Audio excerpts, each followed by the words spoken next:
Hello दोस्तों, अस्सलाम वालेकुम। आप 2027 के लिए तैयारी कर रहे हो, इसके लिए आपने ये वीडियो ओपन किया है। आपको सारे सब्जेक्ट की तैयारी करनी होगी, पढ़ना होगा। तो नंबर 1 जो लेक्चर था मेरा, वो देखें। उसके बाद ये देखें, आपको कंप्लीट समझ में आ जाएगा कि कहाँ से क्या-क्या और किस तरह से पढ़ना है सीएसएस एग्ज़ाम 2027 में अगर आपको अपीयर होना है तो। फेडरल पब्लिक सर्विस कमीशन वालों ने आपको सिलेबस दिया है, इंग्लिश का, पाकिस्तान अफेयर का, करंट अफेयर का, इस्लामिक स्टडी का, हर सब्जेक्ट्स का 52 सब्जेक्ट उन्होंने दिए हैं और उनका सिलेबस भी दिया है कि आपको क्या, कहाँ से और कैसे पढ़ना है। उन्होंने तकरीबन सारी आपको गाइडेंस दे दी है।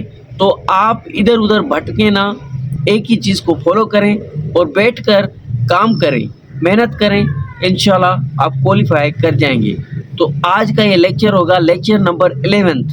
तो हम कहाँ पर पहुँचे थे, ये सारा वीडियो आप देखेंगे तो आपको पता चल जाएगा हम कितने सब्जेक्ट्स डेली कवर करते हैं और किस तरह से पढ़ते हैं। वीडियो को कंप्लीट देखें, फिर अपनी प्रॉब्लम्स कमेंट में शेयर करें।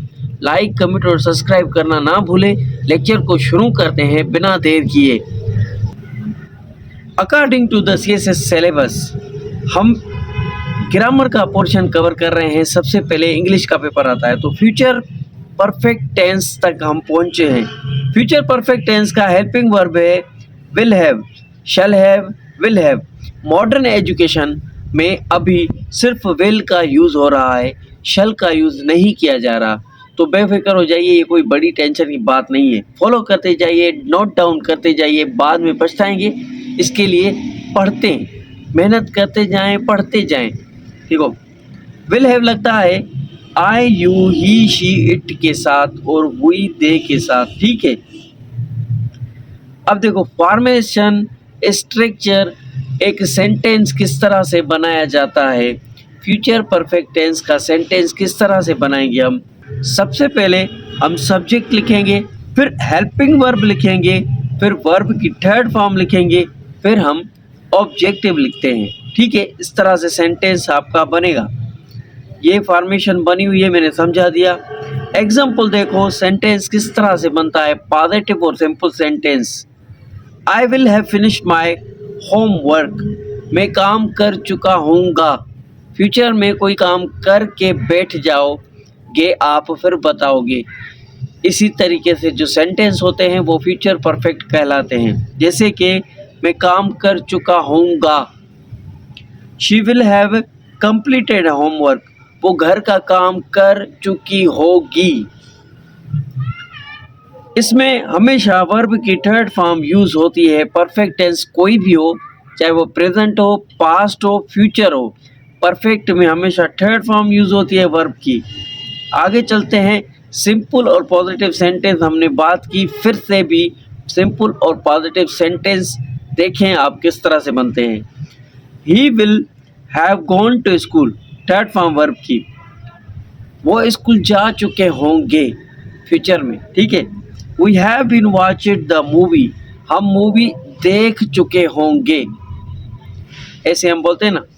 फ्यूचर परफेक्ट टेंस में अक्सर बड़ा सेंटेंस जब हम बनाते हैं तो बाय और बिफोर का यूज़ होता है। वो कभी अलग वीडियो में समझाऊंगा।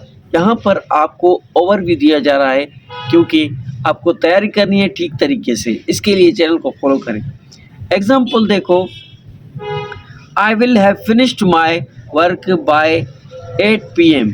देखो 8 PM तक मैं अपना काम कर चुका हूँगा फ्यूचर में, तो ये बाय का यूज़ हो गया। She will have left before you arrive, वो जा चुकी होगी जब तक तुम पहुँचोगे। ठीक है। तो इसी तरीके से बिफोर और बाय का यूज़ होता है। अब इंटेरोगेटिव सेंटेंस मतलब कि जिसमें हम क्वेश्चन पूछते हैं किसी से और क्वेश्चन मार्क इसमें ज़रूर होती है। वो उस सेंटेंस की स्ट्रक्चर देखो, सेंटेंस इंटेरोगेटिव की स्ट्रक्चर देखो किस तरह से सेंटेंस बनाया जाता है। सबसे पहले इसमें हेल्पिंग वर्ब लिखते हैं, फिर सब्जेक्ट लिखते हैं, फिर वर्ब की थर्ड फॉर्म, फिर question marks. Will you have completed the task, क्या तुम काम कर चुके होगे फ्यूचर में। शी विल हैव अराइव्ड, क्या वो पहुंच चुकी होगी, फ्यूचर। ठीक है, अगर इंग्लिश सीख रहे हैं तो शॉर्ट आंसर भी देना सीखें। Yes I will, yes she will, हाँ वो पहुंच चुकी होगी, हाँ मैं जा चुका हूँगा। नो ही वोंट, विल लिखें या विल वोंट लिखें, सेम बात है, कोई चेंजिंग नहीं, लिखने का फ़र्क है, बाकी मीनिंग सेम है। नो आई वोंट, मैं नहीं जा चुका हूँगा फ्यूचर में, मैं नहीं खा चुका हूँगा, मैं स्कूल नहीं जा चुका हूँगा, मैं क्रिकेट नहीं देख चुका हूँगा। नेगेटिव सेंटेंस किस तरह से बनते हैं, और नेगेटिव वो होते हैं जिसमें सिर्फ नॉट का यूज़ होता है, मतलब कि मैं नहीं कर चुका हूँगा। स्ट्रक्चर देखो सेंटेंस की किस तरह से बनेंगे नेगेटिव सेंटेंस। सबसे पहले सब्जेक्ट आएगा, फिर विल आएगा, फिर नॉट आएगा या वोंट लिखें, फिर हैव का यूज़ होगा, परफेक्ट है हैव ज़रूर करनी है, फिर वर्ब की थर्ड फॉर्म, फिर ऑब्जेक्टिव। ठीक है, I will not have finished my homework या वर्क, मैं अपना काम नहीं कर चुका होऊंगा। ठीक है, they will not have arrived yet, वो तभी तक नहीं पहुंचे होंगे जब तक तुम कोई काम करोगे या कुछ भी। इस तरह से हम बातें करते हैं। तो ये आज का ये टेंस था। पाकिस्तान की हिस्ट्री की तरफ चलते हैं। हम कहाँ पर पहुंचे थे, जो डेली वीडियो देखते हैं उनको ज़रूर पता होगा। चलो चलते हैं। देखो पाकिस्तान की हिस्ट्री में पहले 3 पर्सनालिटी आती है, मोहम्मद बिन कासिम, मोहम्मद गजनवी और मोहम्मद गोरी। यहाँ से पाकिस्तान की हिस्ट्री शुरू होती है। हम उन तीनों पर्सनालिटी को कवर कर चुके, पढ़ चुके। लेक्चर नंबर 1 देखें, वहाँ से पढ़ाई तैयारी अपनी शुरू करें। फिर हमने क्या देखा, दिल्ली सल्तनत का आगाज़ होता है कुतुबुद्दीन ऐबक से। सबसे पहले दिल्ली सल्तनत में स्लेव डायनास्टी बनती है। ठीक है, फिर आता है अल्तमिश, फिर आता है उसकी बेटी रज़िया सुल्ताना। तो आज हम रज़िया सुल्ताना तक दिल्ली सल्तनत में पहुँचे हैं। तो आप वीडियो को मैं कहता हूँ नोट डाउन करते जाएं। अपना नाम कमेंट में ज़रूर लिखें, मैं रजिस्टर पर नोट करता जा रहा हूँ। 2027 में आपको वो रजिस्टर पर अपने नाम दिखाऊंगा वीडियो बना करके, आपने तैयारी कर रहे थे कहाँ पहुँचे। तो आज का रज़िया सुल्ताना का, पाकिस्तान अफेयर का, पाकिस्तान की हिस्ट्री का नंबर 1 MCQs होगा। ठीक है, नंबर 1 पर MCQ देते हैं, when did Razia Sultana ascended the throne of Delhi, Delhi के तख्त पर बादशाह बनी, कब बनी, कब चढ़ी तख्त पर रज़िया सुल्ताना। ये चढ़ी थी 1236 पर। अब 1236 को अल्तमिश की वफ़ात होती है, उसके बाद रज़िया सुल्ताना सुल्तान बनती है। Number 2, what was the period of Razia Sultana rain, Razia Sultana की हुकूमत कब से कब तक चली। ये 1236 में हुक्मरान बनी थी और 1240 तक इसकी हुकूमत चली थी। इंटरेस्टिंग है ये बहुत ही, लेडीज़ बात करते हैं। 3rd नंबर पर MCQ आता है, who was the father of Razia Sultana, Razia Sultana के फादर कौन थे, शमसुद्दीन अल्तमिश। अल्तमिश हम पढ़ चुके, इससे पहले यही बादशाह थे। अल्तमिश याद रखें, शमसुद्दीन याद करने की ज़रूरत नहीं। 4th नंबर पर MCQ आता है, who ruled the Delhi immediate before Razia Sultana, Razia Sultana के बाद कौन सा ऐसा रूलर था जिसने हुकूमत की थी, रुकनुद्दीन फ़ायरोज़। ठीक है, 5 नंबर पर MCQ आता है, Razia Sultana belong to which dynasty. अब रज़िया सुल्ताना दिल्ली सल्तनत में 5 डायनास्टीज आई थी जिनके बारे में हम पढ़ेंगे और एग्जाम में उसी के बारे में ही पूछा जाता है। सबसे पहले थी दिल्ली सल्तनत में जो डायनास्टी थी वो थी स्लेव डायनास्टी, ममलूक डायनास्टी। तो रज़िया सुल्ताना, अल्तमिश और कुतुबुद्दीन ऐबक ये स्लेव डायनास्टी से ताल्लुक़ रखते थे, स्लेव ममलूक डायनास्टी। ठीक है, ये आपको टेस्ट में इस तरह से आपसे पूछा जा सकता है। तो ममलूक स्लेव डायनास्टी, ठीक है, आपको ये बातें याद रखनी है। आगे चलते हैं, 6 नंबर पर MCQ आता है, what was the official title adopted by Razia Sultana, Razia Sultana को टाइटल क्या मिला था, सुल्तान जलालुद्दीन रज़िया, क्योंकि इसको मर्द माना जाता था। ठीक है, ये इतनी काबिल बहादुर थी, इतने ड्रेस भी मर्दों वाली पहन दी थी और पर्दा छोड़ लिया था और सारे स्टेट्स हुक्मरान परेशान हो गए थे। तो बाकी इसके एमसीक्यू रज़िया सुल्ताना के हम कल डिस्कस करेंगे। नेक्स्ट सब्जेक्ट की तरफ चलते हैं। तो दोस्तों, दिल्ली की तरफ फिर से हम आज इस्लामिक स्टडी पढ़ेंगे। अब यहाँ पर आपको ये गौर करना है, देखना है कि हम सिलेबस के मुताबिक, सीएसएस के मुताबिक, एग्ज़ाम्स के मुताबिक कहाँ पर पहुँचे। पहले तो हमने हज़रत आदम अलैहिस्सलाम से ये शुरू किया और 25 पैगम्बर हैं जिनका कुरान पाक में ज़िक्र है, हम उनके ही बारे में पढ़ेंगे। वैसे तो 1,24,000 अम्बिया पैगम्बर आए हैं, लेकिन एग्ज़ाम में 25 पैगम्बरों के बारे में पूछा जाता है, क्योंकि कुरान पाक में 25 पैगम्बरों का ज़िक्र है। ठीक है, उनके ही बारे में पढ़ते हैं, ये नाम आप याद रख सकते हैं। तो आज का हमारा प्रॉफिट है वो है सालेह अलैहिस्सलाम। ठीक है, नंबर 1 पर एमसीक्यू आता है, प्रॉफिट सालेह अलैहिस्सलाम was sent to which nation. हर नबी की कौम थी उनके पास अल्लाह ताला उन पैगम्बरों को, उन नबी को भेजता था। तो हज़रत सालेह अलैहिस्सलाम को अल्लाह ताला ने किस कौम की तरफ भेजा था कि वो अल्लाह पर ईमान लाए और तौहीद का मैसेज लेकर आए थे हज़रत सालेह अलैहिस्सलाम। 25 पैगम्बरों के बारे में पढ़ेंगे।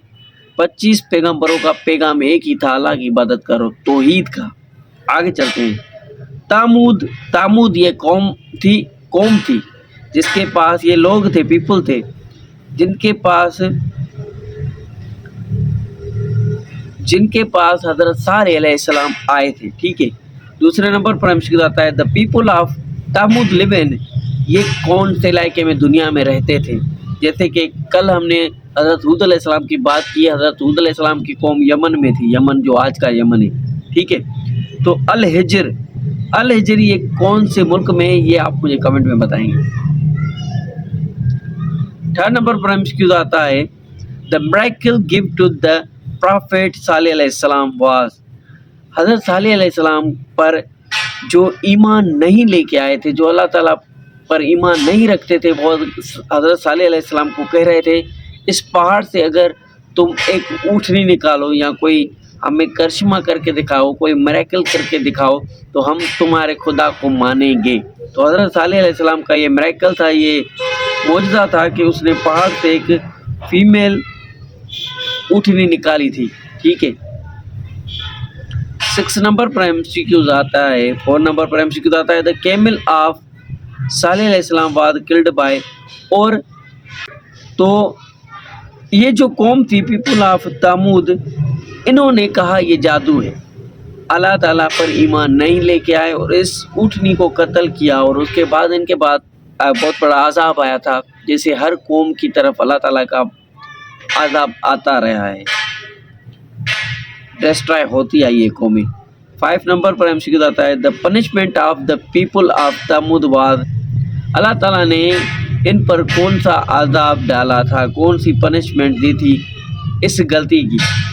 अर्थक्वेक आया था पूरी दुनिया में, बहुत ख़तरनाक और टेरेबल ब्लास्ट हुए थे, बम ब्लास्ट। जिस तरह से आसमान से पत्थर गिरते हैं, आग बरसती है और वोल्केनो इरप्शन होता है, उसी तरीके से तो ये आज़ाब इस कौम पर आया था। 6 नंबर पर एमसीक्यू आता है प्रॉफिट सालेह अलैहिस्सलाम मेंशन इन द सूरह। कुरान पाक की कौन सी सूरत में प्रॉफिट सालेह अलैहिस्सलाम का जिक्र मौजूद है। तो ये आल हदीस, इन सब सूरत में, कुरान पाक की ये सारी सूरतें हैं, अल अराफ, हूद, अशम्स, इन सब में हज़रत सालेह अलैहिस्सलाम का जिक्र मौजूद है। आगे चलते हैं। 7 नंबर पर एमसीक्यू आता है the people of Thamud were known for. ये किस के बारे में जाने जाते थे, इनकी खूबी क्या थी उस दौर में। Carving houses in the mountain, ये बहुत बड़े बड़े घर बनाते थे लकड़ी के और पत्थरों के। उस दौर में लोग बड़े ताकतवर होते थे और बड़े उनकी बॉडी साथी होती थी। 8 नंबर पर एमसीक्यू आता है आज हमने ज़्यादा पढ़ लिया इस्लामिक स्टडी को, सॉरी अबाउट डैट। तो हम कल पढ़ेंगे इसको बाकी आगे। अभी हम चलते हैं साइंस की तरफ। अब देखो दोस्तों, साइंस में सबसे पहले आता है सिलेबस के मुताबिक यूनिवर्सल। फिर यूनिवर्सल में क्या क्या चीज़ें आती हैं एक एक करके समझाता जा रहा हूँ। अब 6 नंबर का ये एमसीक्यू लिखा हुआ है क्योंकि 5 हम कल डिस्कस कर चुके थे सोलर सिस्टम के। सोलर सिस्टम में क्या-क्या आता है, एक-एक करके अलग-अलग करके हम सन से शुरू करेंगे कल से।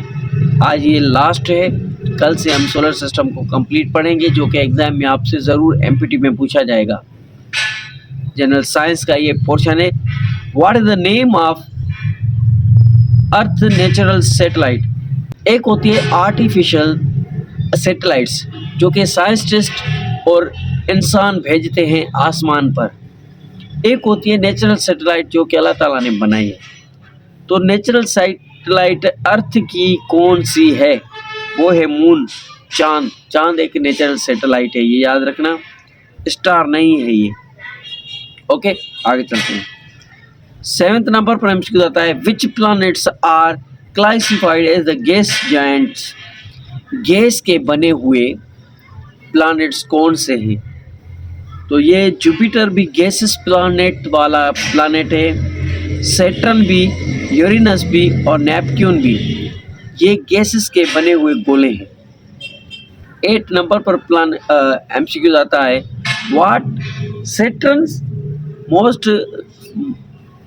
What is Saturn's most famous features?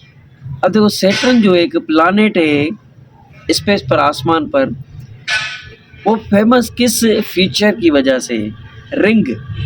उसके गोल आप देख रहे होंगे कि एक रिंग घूमती रहती है बहुत ही फास्ट स्पीड से।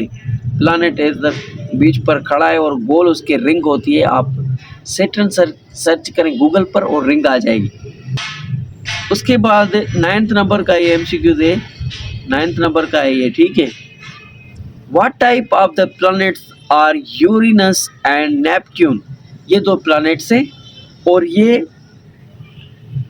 किस टाइप के हैं? ये आइस जेंट्स हैं, ये बर्फीले प्लैनेट्स हैं, बर्फ इनमें ज़्यादा मौजूद है। ठंडे हैं, बहुत ठंडे, क्योंकि ये सूरज से बहुत दूर है। सूरज के करीब कौन है? मैंने कल आपको बताया था मरक्यूरी, वो बहुत ही गर्म है। उसके बाद वीनस आता है, तो कि सुबह को भी आप देखें तो आसमान पर एक तारा बहुत तेज़ी से चमकता है, रात को भी सबसे पहले एक तारा आता है, वो वीनस है, हमारी धरती के करीब है। पहले आता है सूरज, फिर मरक्यूरी, फिर वीनस, फिर अर्थ आता है, ठीक है। तो ये सबसे ज़्यादा इन पर सूरज की गर्मी पहुँचती है, इसके लिए सबसे ज़्यादा ये गर्म और रोशन है। बाकी जो हम दूसरे प्लैनेट्स के बारे में बात कर रहे थे वो दूर है, इसके लिए वो ठंडे और बर्फीले हैं। 10th नंबर पर एमसीक्यू आता है what is the outer most region of the solar system? Oort clouds. Oort clouds ये क्लाउड्स हैं जो कि सबसे दूर हैं सूरज, धरती और इन सब प्लैनेट्स से। 8 प्लैनेट्स हैं, इन सबसे दूर हैं। वो एक क्लाउड सिर्फ हमारे धरती के और चांद के गोल घूमते रहते हैं, वो दूसरे प्लैनेट्स पर नहीं जा सकते। क्लाउड जो कि हमारे धरती पर बारिश करते हैं और कहीं पर मौजूद नहीं है। और क्लाउड्स इन सारे प्लैनेट्स के ऊपर ये और क्लाउड्स है, ये अलग किस्म के हैं, ठीक है। तो आज के जनरल साइंस के इतने एमसीक्यूज थे। नेक्स्ट करंट अफेयर पढ़ते हैं। करंट अफेयर सीएसएस के सिलेबस के मुताबिक हमने कवर कर लिए। कौन से जो कि सिलेबस में मौजूद थे वो जनवरी और फरवरी के कंप्लीट हो चुके हैं। अब नेक्स्ट मंथ जो आएगा उसमें जो इवेंट्स होंगे सीएसएस एग्ज़ाम से रिलेटेड वही मैं डिस्कस करूंगा। वैसे न्यूज़ बहुत सारी डेली आ रही है, वो सीएसएस से रिलेटेड नहीं होती। सब कुछ सीएसएस में नहीं पूछा जाता, नहीं तो कोई भी सीएसएस नहीं कर पाता। इसके लिए सिलेबस के मुताबिक पढ़ें। अब देखो इंटरनेशनल एमसीक्यूज़ में पढ़ाऊँगा आज। इंटरनेशनल न्यूज़ है आज की, और 3 एमसीक्यूज़ हैं जो कि जनवरी और फरवरी के बचे हैं। बाकी सब हम डिस्कस कर चुके हैं, रिपीटेड हो जाएगा। 5 नंबर का एमसीक्यूज़ क्योंकि कल हम पढ़ चुके थे।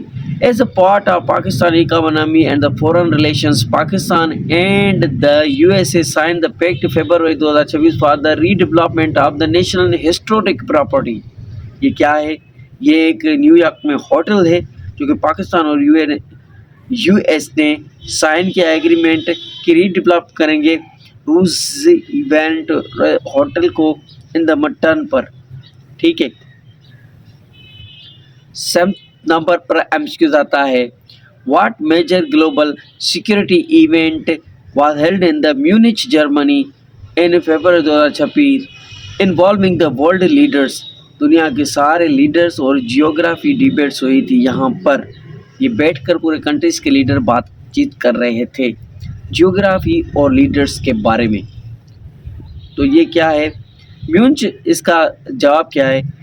म्यूनिच सिक्योरिटी कॉन्फ्रेंस हुआ था। कॉन्फ्रेंस होता है जो कि सब मिलकर बैठकर बात करते हैं। ये 62 म्यूनिच सिक्योरिटी कॉन्फ्रेंस हुआ था। कब हुआ था? ग्लोबली टूक प्लेस इन म्यूनिच। कहाँ पर हुआ था? Munich addressing global security challenges. Security challenges के बारे में बात की गई थी, मतलब कि बम धमाके, दहशतगर्दी, इनके बारे में। ठीक है। 8 नंबर पर एमसीक्यू आता है, in global military diplomacy news February 2026, how many warship and aircraft participated in the large joint naval events in the near India eastern coast. India का जो समंदर है वहाँ पर किन किन हथियारों का डिप्लोमेसी का ग्लोबली यूज़ किया गया और यहाँ पर आए, कितने आए? 71 warships, 50 aircraft. This part of the mega maritime event near Visakhapatnam, ये इंडिया का इलाका है। तो ये एमसीक्यू 3 थे जो कि बचे थे। तो ये था आज का वीडियो। आपको उम्मीद है अच्छा लगा होगा। Keep watching, stay connected, like, comment और सब्सक्राइब। अल्लाह हाफिज़।